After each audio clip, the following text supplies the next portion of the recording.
right around the corner on April 13th, 2023, at 2 o'clock Eastern Standard Time, I am partnering with Dr. David Hall on 3 therapist secrets to making money in continuing ed trainings, how continuing education income from in-person and online offerings is more achievable than you might think. It's going to be live April 13th at 2 o'clock Eastern, and it's going to be hosted by Psych Maven. I'm so excited about this. Please sign up over at joe.mavenwebinar.com. Again, that's joe.mavenwebinar.com.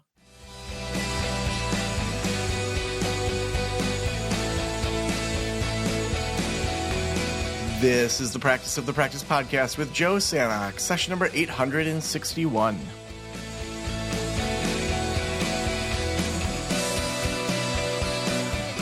Hi, everyone. So excited that you're here. And we are today going to talk with Joe about growing your fabric practice. I'm so excited. I'm a little biased when it comes to this because I've been getting your emails. I'm part of your newsletter. I listen to the podcast. So it's super exciting to have you here and join us. But we will go ahead and get started. So we are the Southwest Florida Therapist Network. We have a pretty growing Facebook group, 173 members. So that's super exciting. Wow, that's incredible. Yes. So and it's super fresh too. I think we started August of last year. So very excited to have you here, Joe. But let's go ahead. I love to give our members just an opportunity for you to tell us what you do, how you got there, and just tell us a little bit about you. Yeah, I mean, at my core, I get to help people make businesses that line up with what their dreams for their life are. And that's primarily in the mental health private practice space. You know, once in a while, I get other people that want to work with me, but mostly I help people start, grow, and scale the practice of their dreams. And how I got into that was, I mean, it depends on how long of a story you want, but the quick version is I followed the very traditional route of working in nonprofits. I loved working with angry kids and did that for a long time. And then eventually got a job at a community college, but had a side gig counseling practice and then just kept hiring 1099s. So I had this group practice while I was working full time and learned nothing about business in grad school and just would listen to podcasts. And then I started my own podcast and actually almost exactly 10 years ago. We're at episode 850 right now, and just would share what I was learning and would say, hey, I just learned what SEO is. I just learned how to make a website on WordPress. And then I should, do something. And then I'd find someone to interview them for the podcast, but then implement what I was learning. So now we have a team of almost 20 people and we have 4 different one-on-one consultants. We have a bunch of membership communities that support therapists from the moment that they say, I want to start a practice all the way through leaving a practice and wanting to go big with writing books and doing e-courses. So there's lots of directions we can go today. And I would love those of you that are here, feel free to turn your videos on. It's always nice to feel like it's more of a conversation than me just talking into the void with Beatrice. So yeah, that's my intro. I'm also, outside of my work, I'm a single dad. I have primary custody of my 2 daughters who are 8 and 11. So that fills up a ton of time between volleyball and tutoring and everything it takes with elementary and middle school kids. And then I like paddleboarding. I just was in Florida last week and I'm back in the snow of Northern Michigan. So yeah. You missed it. At least we don't have red tide. At least we don't have red tide. So I mean, I guess we got something going for us, but we have the white tide of snow right now, just like covering everything. So yes. No, it's I don't know if I want the snow versus, I don't know. I think I'll stay with, red tide can go away after a few months, I'm hoping. Yeah. I don't know if I could deal with the snow, but, so you do a lot, there's a lot and you've done a lot. So what would you say, going back to that part when you were growing your practice and you said you had a bunch of 1099s with you, what would you say the one thing was to help you scale that and to help you grow the way that it did? Yeah, something I did that I didn't realize how important it was I didn't overthink it. I think so often, when you're trained with, master's degree or degrees or PhDs or whatever level everyone is, we've been taught to do things right, to do things perfect, to follow the ethics. All those things are right. but it makes us overthink things and delay and take way too much time to launch something. A blog post doesn't need 5 hours of your time to make sure that it's like has, the appropriate APA citations in it. And so, even just, being able to add someone to my practice, it was someone that I was his supervisor for his licensure. He was pre-licensed, he was a limited license, and he wanted to just make some extra money. And I had an office that, wasn't being used. And he's like, "Hey, Joe, can I work for you?" I'm like, "Yeah, you're great. And I would love for you to work for me." And so I, talked to an attorney, got a contract, and within like a week, I was now a group practice owner. So it was like, and then I figured it out from there. You got to update the website, and it's not me, like, just Joe, it's we. And so there's a lot you got to update there, and just not overthinking it. At every phase, I would say there's people that have done what you want to do, like learn from them, whether that's in a formal community or whether that's in just like taking somebody out for lunch once in a while, all the way up through a mega group practice. We have this guy, Dr. Larry Beer, who just joined us as a consultant. He because he sold it, a practice of 50 clinicians. And, the dude's just down to earth and just kept adding people. And, when it made sense, and then added locations and didn't overthink it. Yeah. And you going with the flow, that's something that's a little bit difficult maybe for some of us, because we want, to the checklist and go through everything.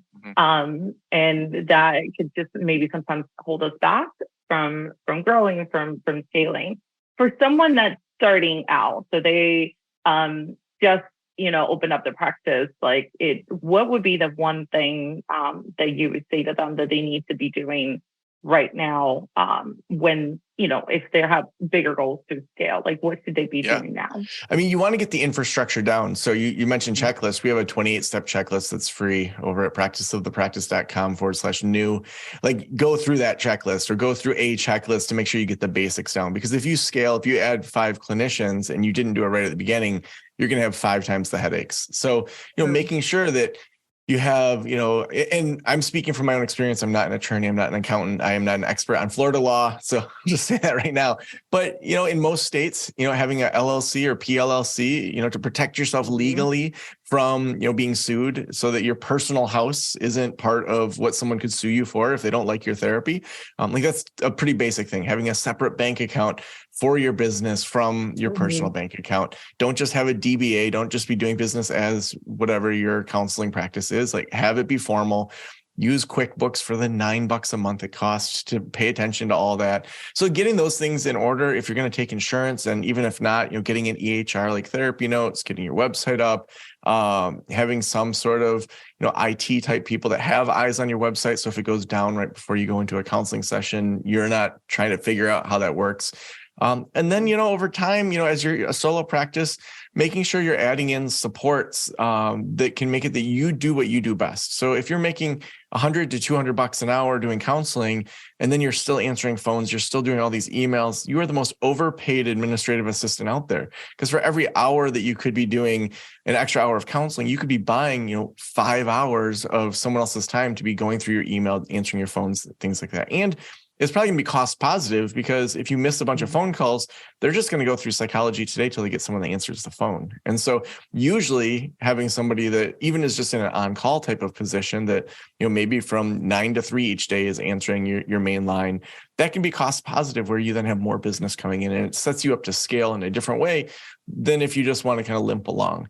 But there may be times that you want to be just a solo practitioner. You've no growth, into a group, and that's fine too, but you want to make sure you do that in a smart way as well. Yeah, I like that. The systems is something also that we don't get to think about as we're starting out. And I recently onboarded someone to do some of the Canvas work, like all of the nice pictures and things like that. No time for that. But then I did hire someone to do it. So the process of the systems of getting other people on board, I think it's important to have, even though you're not thinking about it, you may not be doing it in the future, do at least have something set up and written and things like that. So yeah. Now networking.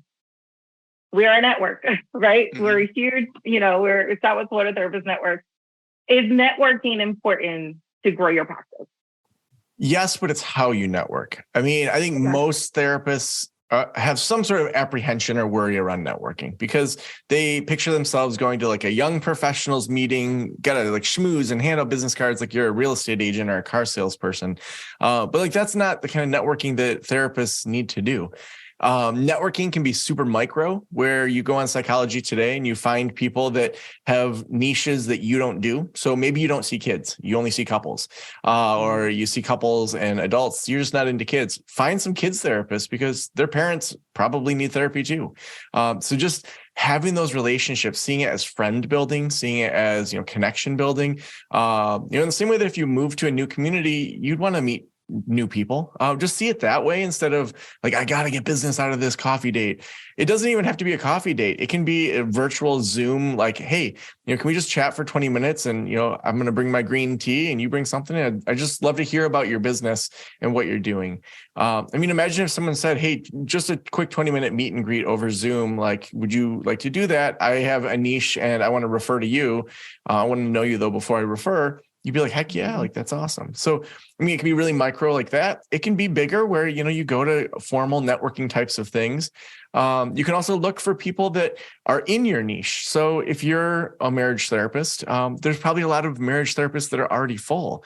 And so they're going to want to refer out if it aligns. Like if they're Gottman certified, they're probably going to look for someone else that, is at least Gottman trained. And so, finding those people, and if they're full, or if they're close to full, they may give you all their overflow, which can just be a killer way to build your caseload. And then looking at who's connected to your client. We often spend all this time going to these like business after hours or this and that. And it's like, it's some automotive industry. It's just like a hodgepodge instead of being this very focused, intentional networking. So thinking about, okay, my ideal client goes to yoga every Sunday morning. They aren't a church goer. They also, tend to be progressive and involved in these things, or, maybe they are a church goer, like just sketching out that ideal client and where they're hanging out, and then connecting with those people and saying, hey, my ideal clients that I work with, they're regular people that go to yoga. And, you're the yoga studio that just keeps coming up over and over. And I just want to meet you. Like, can I bring some kombucha and see your place? That's much different than like, hey, I'm looking for clients and like, let's meet. And like, none of us want to do that. Yeah. So it doesn't feel so dry. It's more like connections and building. So one of the things that I love about our network is that our meetups are very social like that, very connection conversations. We hand out our business cards right when we start so we don't forget, just so we have each other's contact information. But then it's all about, so where do you live? What do you do? It's about talking, getting to know the individual, because guess what? I'm going to remember Matthew that lives all the way in the boonies, basically, of Naples, outside of Naples, Ave Maria. And he works with specific things in area, in attachments, and he can work with people in that have the Catholic religion. Like, there's different things about him. Yeah. And why do I know those things about him? Is because him and I spent time just talking, So I think that's what makes the difference about a networking and how it can help you grow your practice. So thank you for sharing that and for saying that for all of us. Marketing Mondays, how effective are they? I post them, I do them, but tell us, what are your thoughts on that? How effective can they be for growing a practice? So I think that you just need a marketing strategy. So it's great to have a day that you focus on marketing. I think a lot of times that goes by the wayside, especially if we're busy, which it shouldn't. But, looking at what's working. So if we look at, say, that networking example, if you send 10 emails out, how many of those people even respond to your emails to do a virtual networking meeting? Or maybe two. Okay, so we know 20% of the emails leads to 2 meetings, or leads to meetings. And then of those 2 that you have, how many actually lead to a referral? Maybe 1. And so then we can run the numbers and say, hey, if I want 10 new clients, I've probably got to do like 50 to 100 emails. So just knowing the numbers and the flow and making sure we're tracking that is going to help us be as focused with our marketing as maybe we would be with our networking. And so, even just something as simple as on your intake saying, how'd you hear about us? Like, was it from a friend? Was it from Facebook? Do you know if it was a Facebook ad? Do you know about our Pinterest page? Being able to know what's working is, more important than like just doing marketing. I think that oftentimes therapists will, just do a little bit of social media and they'll call it marketing. But marketing is really taking people through what Zig Ziglar says is the know, like, and trust process. In any business, if we don't know they exist, we're not going to work with them. If there's a new restaurant in town and I don't know about it, I don't have a friend that says, oh my gosh, have you been to Habibi? It's amazing. It's this great new Middle Eastern restaurant. If I don't know they exist, I'm not going to go there. Now, then I have to like them to even try them. Like, okay, my friends have said that you're good. They kind of got the blessing of someone in the same way my doctor or my therapist or my pastor has said, okay, yes, this is a great counselor for you guys to go see.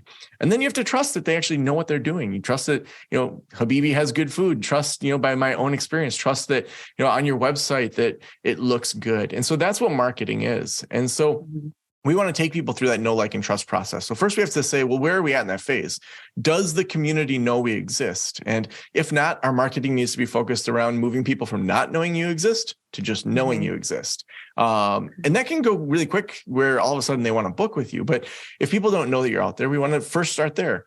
Then we want to work on liking. And so that's going to be through content marketing, through, things you post on social media, making sure that on your website, right away, people know that you're a therapist and they know who you help. It shouldn't just have like a picture of the ocean that says there's hope for your family, because that looks like a funeral home as much as it looks like a therapy office. So we want it to be very clear, like, we are a group of therapists that help people in the grieving process, or, we are Gottman certified couples therapists who help you with your relationship. So it's super clear without scrolling that within 2 seconds, everybody knows who you are. And then the trust side of it. There's a lot of ways that we can do marketing to build authority. You can use things like Help a Reporter Out to get, in all sorts of media. There's a lot of free things that you can do. Now with like ChatGPT, you can have a blog post written for you, and then you just add a little bit to it in 2 minutes. So doing that SEO work, but then looking at some of the paid advertising. So putting things in your local newspaper, putting things in your local magazines. I know in Traverse City we have this thing called The Ticker, where every morning it's an email that goes out to anyone that subscribes, and it has usually one big story about something local. It could be a new restaurant, it could be some controversy going on or layoffs, but there's always something at the bottom that are advertisements or different things like that. And so that may be something. So when you do marketing, though, especially paid advertising, you want to do what's called A/B testing. So A/B testing, where you have two things that you're buying at once instead of one. So for example, when I had my practice, I sold it in 2019. There's the Grand Traverse Women's Magazine, and then there's the Traverse City Business News.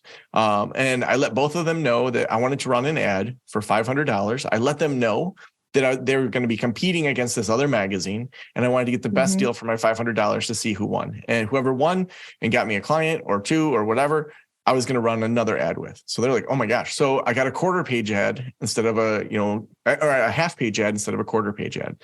One of them threw in an email to their entire list of, 5 or 10,000 people. The other one, gave me a footer in the Ticker. And so you get a better deal. And then you ask, how'd you hear about me? I heard about you in the Grand Traverse Business News. I heard about you in Grand Traverse Women's Magazine. I heard about you in this area. So then you can say, okay, that worked or that didn't work. So then in that situation, the Grand Traverse Women's Magazine actually performed better than the Traverse City Business News. So then I'm going to run that again, but now have a new B that I'm going to do an A/B test. So I might do $500 in Google ads against $500 in Grand Traverse Women's Magazine. And so then you're refining your marketing and where you're spending your money so that that it's the best deal and the best performing over time. And that's where the strategy comes in, like in marketing. So you do this ad, but then in your intake, you make sure that you're asking those questions so that everything kind of stays connected so you can keep track of these things. So I didn't start keeping track of my referrals until recently. And that's when I realized, like, oh, this is my area. So I can focus a little bit more on that, or pay more attention to that particular referral source, continue building that relationship with them as they send more additional clients my way, and things like that. Now, you mentioned, and I did type it in the chat, Help a Reporter Out. You want to tell some of our members what that is, and so because I know about it, but I just want to make sure everybody knows a little bit more. Yeah, Help a Reporter Out is the single best way that you can get either local or national attention and quotes in everything from the Today Show has even posted things on there. And so the reporters will put something in there in the, usually the health section is where you would want to be focusing because that's the most mental health types of things. Mm-hmm. So they might put something in there like looking for a therapist that focuses on adolescents to talk about TikTok. And so then you click on that. And this is an email that comes out 3 times a day. So it's usually like breakfast, lunch, dinner. It comes out. So you click on that one, it goes down, it has a deeper description. So it might say, I'm looking for therapists that are at least master's level, have practiced at least 5 years, are, up to date on TikTok and can speak to why. And then they might have 3 to 5 questions there. So then what the strategy is to reply to that email and give the full quotes in the email, because these journalists are like moving so quickly. They need to get their stories in. They don't have time to do an interview unless they want to. And so you want to give a comprehensive reply. And so you could say in it like, dear so-and-so, I saw this on Help a Reporter Out. Here are some direct answers to your questions. Feel free to use any of these quotes within context. If you want more, feel free to give me a call on my cell phone. Now, what's great is if that person calls you on your cell phone, then you usually have their cell number. So a little hack I would tell you is save their name, but put the word media in their name so that if you ever have something coming up, you can text all of your media context really quickly. Because a lot of times these people are freelancers that's how I got in Bustle, Cosmo, Good Magazine, and Reader's Digest, all from one contact. She wrote for all of those. And so to be able to, within a month, go from not really being able to say I've been anywhere to like, hey, we've been featured in all these different magazines and online publications, then gives you a lot more credibility to have that as seen on your website. Yeah. And it can get overwhelming because they do have the 3, like the early in the morning. So I would say one of the things that I try to do is designate time to just go through them, and daily they do have deadlines. So keep an eye on those to make sure, because they're, like you said, they're reporters, are on the go. So just make sure that you respond to them by the deadline, because if not, they're not going to accept it. They're not going to want it. Now, we do have a question for Matt. What are some tips about developing your own marketing strategy? I find that beginning to think about marketing and research about strategies, but it's easy to get overwhelmed. Oh, Matt, if you're up for it, I'd love to have you unmute and ask some follow-up questions. Yeah. I mean, first of all, thanks for being here, Joe. Appreciate it. Oh, yeah, absolutely. Yeah. Actually, you inspired me to jump into private practice and not overthink. So that's awesome. Very cool. Yeah. That's killer. Well, I mean, I would start with like, what are your goals of marketing? Like, what do you hope to achieve? Is it like 5 new clients? Is it, a full caseload of 30? Is it, I want to have a group practice within a year? Like, what are your goals? Yeah, it's probably more part-time practice. So okay. Side gig kind of deal. Yeah. Maybe 6 clients, Okay. Some other clients too. Actually, I think that's something that's important. And who's your ideal client? Younger. So probably 18 to 35, maybe. I like working with young adults, and then particularly like certain issues. So anxiety, depression, typically relationships, self-esteem issues. Mm-hmm. Yeah. Okay. Do you have your website up already? Yeah. Okay. Right away, does it say like counseling for young adults dealing with anxiety, self-esteem, like right at the top? It doesn't. No, actually. I would change that today. Really? So, okay. Right. Yeah, I mean, you ask for what you want. So I would start there. If you're only looking for 5 to 6, I don't think you need a full marketing strategy. I want to give you permission to just disregard most of the things that you think you should do. Okay. And to me, just some very clear networking with people that are decision makers for 18 to 30-year-olds. So if there's a local community college, go to their student life department. If there's, adult kind of youth groups or like young college groups at, churches, if that's something you're connected to, think about what coffee shops they tend to go to and, see if there's any like meetups that are happening there that you're also interested in. Like, don't just be a stalker and show up at some random meetup that like you're not interested in to just pawn off your business cards. But, to be known as the therapist that helps young adults in their transition. So I would say that, making sure your website, do a little bit of networking. I mean, to fill up 6 clients, you just need 1 or 2 good referral sources. And so I would really look on Psychology Today, see other people that are doing that work and say, hey, I'm doing this work. I would love to hear any tips in the area, just to do a quick phone consult, because most of them are probably going to fill up pretty quickly. And then they'll, like I said, pass people off to you. And then I would write maybe 5 to 10 blog posts, and you can use, Chat GPT to, use some of that AI to get it. But think about what are the most common questions that people that are connected to those young individuals are asking. And so it's probably going to be, if you're looking at the 18 to 22 year olds, there's a lot of, self-aware 18 to 22 year olds that are like, I need therapy, but there's also some that it's their parents saying, you know what, like, I don't know what to do in this situation. Like, let's find you a therapist. And so it could be, you write a blog post about like 25 things that every parent of a college age student should be, teaching or, telling their kids, or, like, how do you help students launch into adulthood? So like thinking about that from a parent standpoint too, because if they see you as the expert that helps them help their kids, then they'll see you as the person that can also help their kids. Okay. That's awesome. I'm just sitting here taking notes. Sweet. That's why we're recording it also. How do you deal with like having maybe two niches? Because I also work, I have a specialty with working with Catholic clients and that, young adults on the one hand, but also Catholic clients another. How do you sort of market that into your like website and strategy? Ideally, do you want to help young Catholics? Ideally, yeah, actually. So, I mean, like I heard that you're in more of a rural area, but is it like, are there enough young Catholics in that area that are there 6 young Catholics that need therapy in your area? Yeah, well, this is where it gets a bit complicated with my situation because it is a smaller town, very Catholic. Yeah. But I teach at the university here. So a lot of my clients, I can't work with in therapy. Right. Teacher. So that's where it gets a little tricky. But so maybe you market, a little bit outside of your town or outside of the university. Yeah. It may be that in like a year, they're like, oh my gosh, Matt was such a great, professor. I, really want to go see him in therapy. And there's not that dual relationship. It depends how much you want to be known as the Catholic young person's therapist versus just a young person's therapist. Because some people are like, my Catholicism is something that I don't mind weaving in, but I don't want it to be like front and center. And for other people, they do. And so I think just you deciding how much you want to be known for that. And usually if you niche in that much, like you fill up quick and you usually can charge more because it's like if someone is looking for someone that understands their religious perspective, like they'll, pay a lot more out of pocket. Not saying that you would automatically raise your rates just because of that, but it's like my therapist matches my worldview and he was really hard to find. And luckily he takes my insurance. So I pay like $30 a session. But if he was like, I'm no longer taking insurance, you got to pay out of pocket from your HSA, I wouldn't blink. And I hope he doesn't see this recording, but yeah.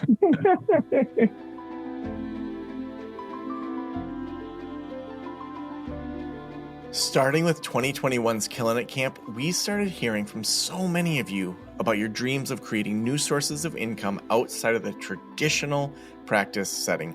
Particularly, we saw a lot of interest about learning about new income streams that could really scale.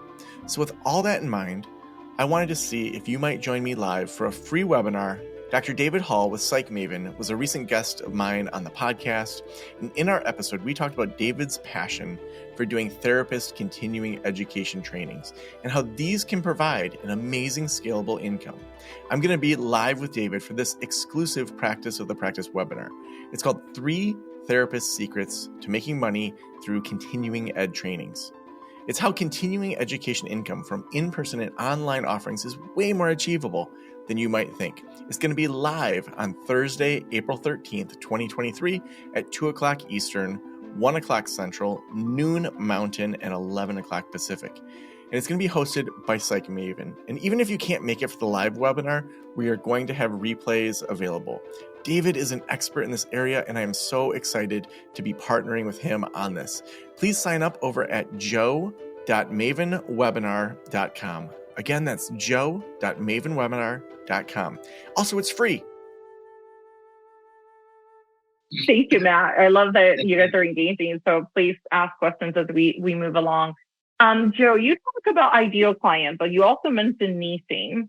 Are they similar? Are they different? And which one kind of would you rather focus on if you're thinking of growing your practice? I would focus on both. And so like big picture, let's use just Matt as an example. So he helps young people that are dealing with these issues. So that's a niche. That's a general population. Now, an ideal client, or what is often called a business avatar, is something that's way more specific for that. And this is more for Matt than it is for anybody. So to say, okay, I have this guy named, I don't know, Peyton, and he is 23 years old. In my head, he, only has 2 years of college under his belt, but he felt like he was going to be able to do 4 years by now. He's feeling like he's got low self-esteem. For financial reasons, he's living with his parents, but his parents have a nice house, so he doesn't have a lot of motivation to go get like some crappy apartment that he can afford.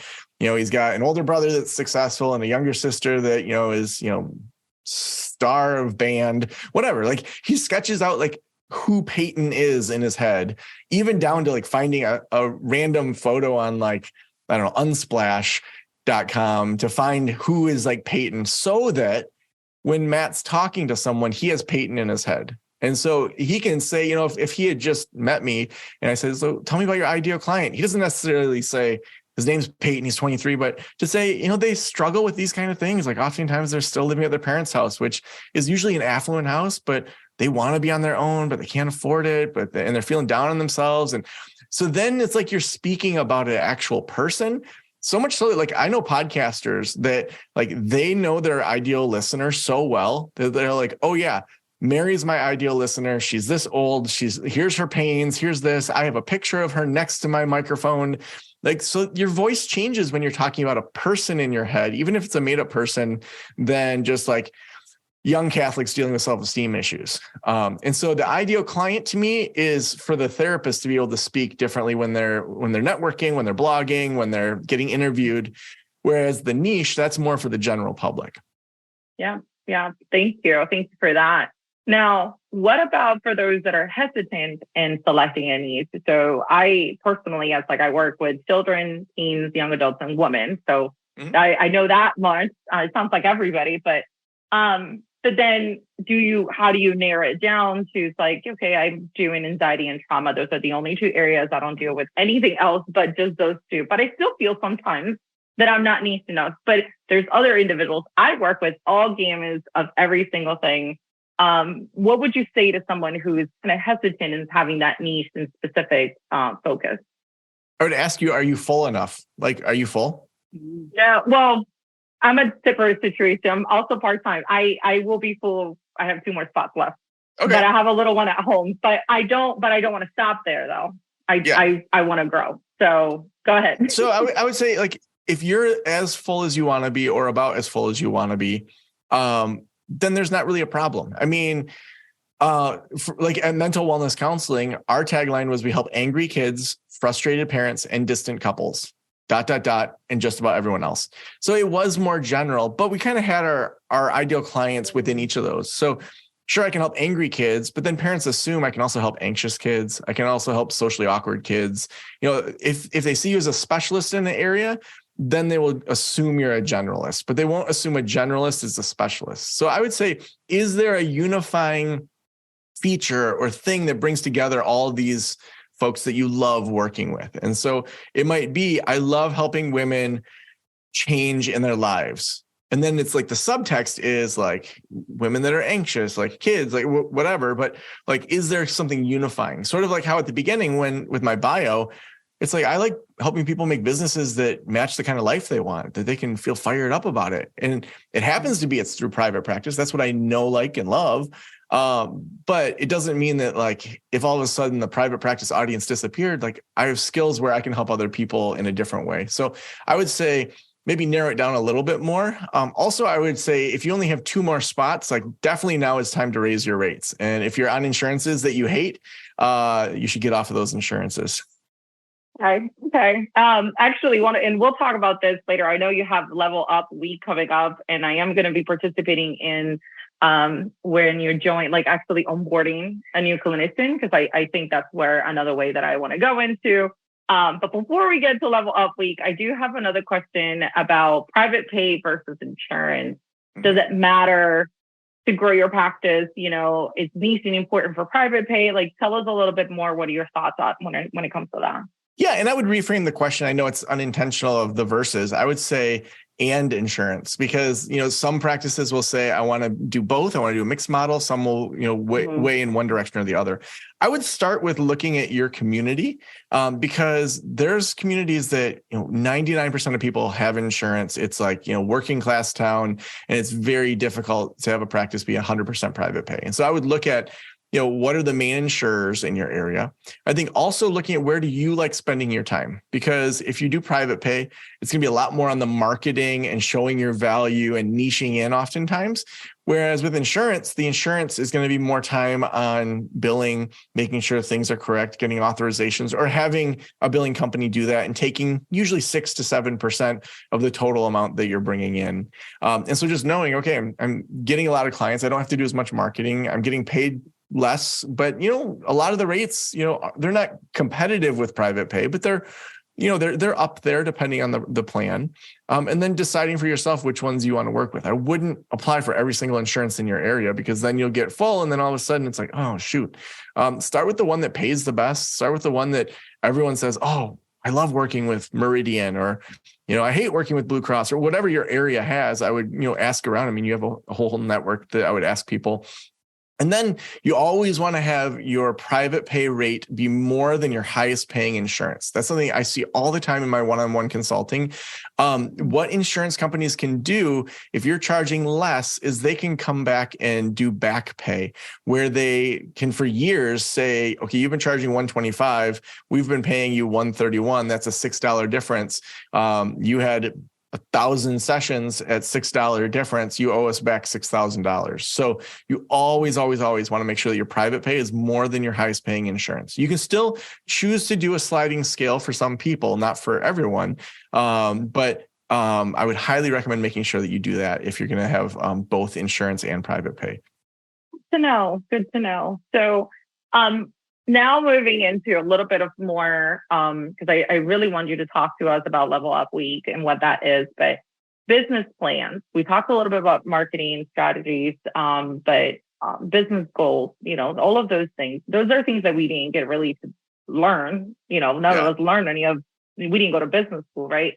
How important is it to take the time to create these things before, or do we just create it as we go? What do you think?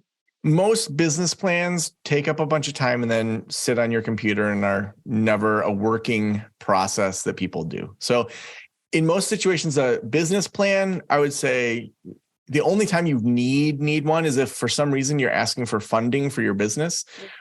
So for example, we got a business loan for my truck because we were going to be going on the road during the pandemic, and I was going to be doing a podcast on the road about family life on the road.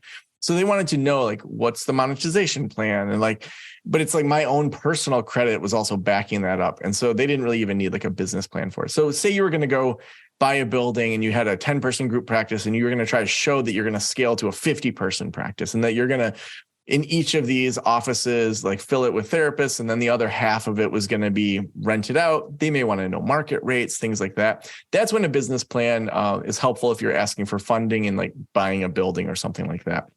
What I prefer is looking at what your KPIs are for the year. So your key performance indicators. So what are the 2, maybe 3 numbers that basically tell you how the business is doing and how your life is doing? And so for most people, that's going to be, what is your net profit, not your gross. Your gross is the entire amount before you take anything out or pay any expenses. I don't care about that. You can make $1 million a year and have $950,000 in expenses and only make 50 grand. So that number to me doesn't matter nearly as much as what's your takeaway? What's your net that you're taking home? So that's usually a good KPI of, okay, last year I made $32,000. This year I want to, in this side gig counseling practice, hit $60,000. The other one to me is time invested. If you're spending 10 hours a week working on your practice when really you should be outsourcing some of that, we want to probably have that be fewer hours that you're working in your business. So those are 2 of the often KPIs that we use in consulting with me, where it's how much are you making and how much time are you actually putting into this? So once you have those 2, maybe 3 KPIs, you can then look quarter by quarter and say, okay, I want to bring in an extra $50,000 this year. then you can say, okay, in quarter 4 of the year, what needs to happen? By midsummer, what needs to happen? By, the end of April, what needs to happen? So then you're able to say, what are the projects that this month I need to do? Maybe you run the numbers and you realize for me to make an extra 50 grand, I either have to see 20 more clients a week, which I'm not going to do. That just sounds crazy. Or I have to bring on 2 part-time 1099s. Okay. Or, maybe W-2s. I need to look into group practice. So say you run the numbers and you're like, I need a couple part-time people that are going to come in here to take some of the overflow from me. And you run the numbers, and to be at 50K, you've got to, have them at, I don't know, let's actually run the numbers. So say you want an extra 50K and you're doing a 50%, so you need 100K to come in. And we know that, they'll work 48 weeks a year. And that's $2,083 per week extra you would need. If we divide that by 2 people and then say that'd be $1,041 and say they're charging $125 a session, they'd each need to do 8.3 sessions a week. So 8.3 sessions a week with 2 people. So 2 very part-time people, that could bring in an extra 50K a year for you. So to know that number and then say, okay, this next quarter, I need to get a contract for a 1099 or first I need to decide 1099 or W-2. So talk to people about that, decide how much control you want of employees versus not control of contractors, how much you want to be able to be in their stuff versus hey, we're all colleagues here, just do your business. Okay, so you have to decide that in the first quarter.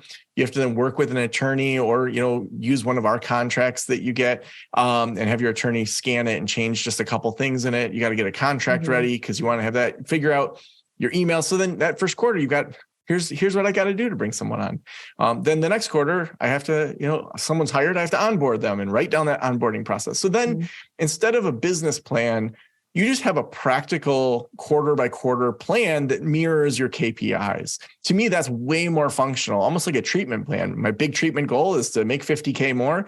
Let's break down the steps like a treatment plan and say, what are we going to do each quarter? And then, you just do it. And then you can tell yourself, okay, I'm ahead of schedule. I've hired 2 people in the first quarter instead of by the end of the second quarter. Do I want to keep trying to do this faster? Do I want to give myself a little break? I'm ahead of schedule with my plan. Am I going to coast? What am I going to do here? So it allows you to put things on the back burner that maybe you wouldn't know you could put on the back burner and allow yourself to just rest and relax a bit too. Thank you. Thank you for that. It's definitely completely different than what we don't do business stuff, to think about that. Yeah. But I like how you break it down. It's like a treatment plan for us. I know that language. I know all of us know what a treatment plan looks like and what we want to, achieve. And then we want to be very specific, our SMART goals, to be able to get to that. So it's something that we could do that way. What programs, and I think you mentioned, I know the Practice of the Practice has programs for people to more for step-by-step process. Tell us a little bit about some of the services that you all provide that we can benefit from. Yeah. So we have one membership community that is called Next Level Practice. So Next Level Practice is aimed at solo practitioners. And so think of it like Netflix, where you pay as long as you want. It's not like a set, here's the program. It's that every month we have things. So we have 40 e-courses you can go through, and we're adding to that all the time. So one's on marketing, one's on blogging, one's on money management. We have all sorts of just different downloads, such as those contracts. I said, we sell that for $200 typically, but the members get those contracts for free. You get free logos. You get to be in small groups that meet twice a month that are all people growing a practice at the phase that you're at. You get an accountability partner. And we also use this program called Circle. It's sort of it's like a Facebook group meets a teachable e-course. And so it's this really robust, it's aimed at membership communities. And so you'd be in Next Level Practice with all these other members asking questions. And so that one's $99 a month. The next step up is Group Practice Launch. So Group Practice Launch is a 6-month program. The next cohort is starting in early April. And so we'll get links for all this for you guys. And so that's a 6-month program that walks you through hiring your first person. So all those W-2, 1099 things that I discussed, hiring them, being in a small group of 10 to 15 people, being led by our consultants each week. And so you watch the videos, you come in and Q&A. So the goal is that within 6 months, you have a fully functioning new clinician on your team. And if you don't, you can always come back through that for free. And so it's just like, okay, I know I want to be a group practice owner. I'm going from solo to group. After that, we have Group Practice Boss. Group Practice Launch for that 6 month is, I think, $212 a month when it's early bird, which is right now, and $250 a month once we hit level up week, just for pricing.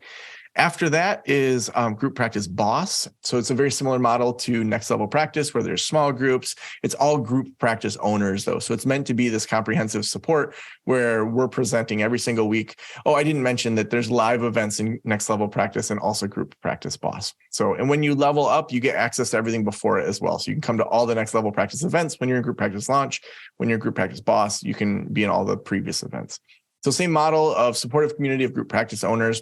And then after that, we have Audience Building Academy, which is, again, a 6-month program for level 1. And that's helping people specifically that want to leave their practices or want to do something in addition to that to build passive or active income. So think e-courses, writing a book, public speaking, starting a podcast, in some way saying, okay, I'm a trauma therapist that it's mostly just been in this sessions that I'm using these skills. I think this could really go out to the world in a bigger way. And so it's helping people build their email course, get on podcasts, learn how to do that well, and then be in small groups around that to get feedback from other people that are doing it. And then we have spinoffs like one-on-one consulting if people want more hand-holding. So. And you have also like tons of experts in just different categories and different things. Can they also do one-on-one consulting with them, or is it something? Okay. Yeah. So we now have 5. We have 5 consultants for people from solo practice all the way up to like Dr. Larry Beer, who had a 50+ person practice. So yeah, practiceofthepractice.com/apply is the best page for one-on-one consulting. Yes. And thank you everyone for joining us. I really appreciate it. We got some members that couldn't be here, because they are running a practice. So we totally get that. But we got some of those questions answered. So thank you again, Joe, for everything. We do appreciate, all of the knowledge that you share with us. Any final words or anything that you would like to share with our group? Yeah, thanks for that opportunity. I would end with how I started. Don't overthink it. No matter what you're doing, when it's new, it feels scary, and that doesn't go away. Whether you're starting a practice, growing a group practice, building a podcast. I mean, I see that cycle over and over when I do consulting with, say people starting a podcast where they're like, oh my gosh, I don't know if I can do it. And they get like 10 episodes in and they're like, this is just like doing counseling. I'm just interviewing people. I have these skills inside of me. And so there's a lot of worry around what we don't know, or that we are going to really screw something up. Ultimately, if you're doing good clinical work and you have the training, like the screw up is in people that aren't licensed, like practicing, it's like people that are not knowledgeable practicing outside of the licensure. In running a business, there's so many people that just, I had a friend that told me, there's a lot of people dumber than you that have been successful in business. It's like, it's so inspirational. Like, okay, that's true. It's more just figuring that out. I did just see in the chat someone saying I want to start a podcast. So actually podcastlaunchschool.com is where you can get a guide for starting a podcast. We'll send you emails about that. We also have an e-course on it, and we do done for you help with that depending on what people's budget are. If you want like the full on, like I don't want to do my editing and I just want to show up and record. So, and we'd help you figure out if a podcast will serve what you're trying to do also. So, but I would say don't overthink it. Obviously follow best practices, follow your ethics, follow the licensure. But there's some amazing people doing amazing work out there. And there's a lot of people that need you to be doing therapy. And the more you slow down, because you're hemming and hawing, you're not serving those people. So go get them, I would say. Thank you. Thank you, Joe.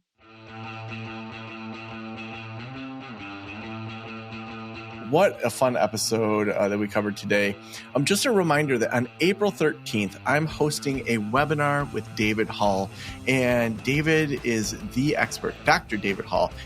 He earned that doctor. I should say that every time. Dr. David Hall, he and I are going to be hosting a webinar on April 13th, and it's all about how to host your own continuing ed events. So maybe you're an expert in trauma, maybe you're an expert in ethics, maybe you want to dig into some specific topics. There are people that have to get their continuing ed as part of that. How do you get approved? How do you create content? How do you market it in a way that people actually show up? And so you can sign up for that over at joe.mavenwebinar.com. Again, that's joe.mavenwebinar.com. We've got a great group of people that are going to be coming to that. And so Dr. David Hall is going to be talking all about how to host your first continuing education CE event. So join us on April 13th. I can't wait to hang out with you all. And as usual, thank you for letting me into your ears and into your brain. Have a great day. I'll talk to you soon. Special thanks to the band Silence is Sexy for that intro music, and this podcast is designed to provide accurate and authoritative information in regard to the subject matter covered. It is given with the understanding that neither the host, the producers, the publishers, or guests are rendering legal, accounting, clinical, or other professional information. If you want a professional, you should find one.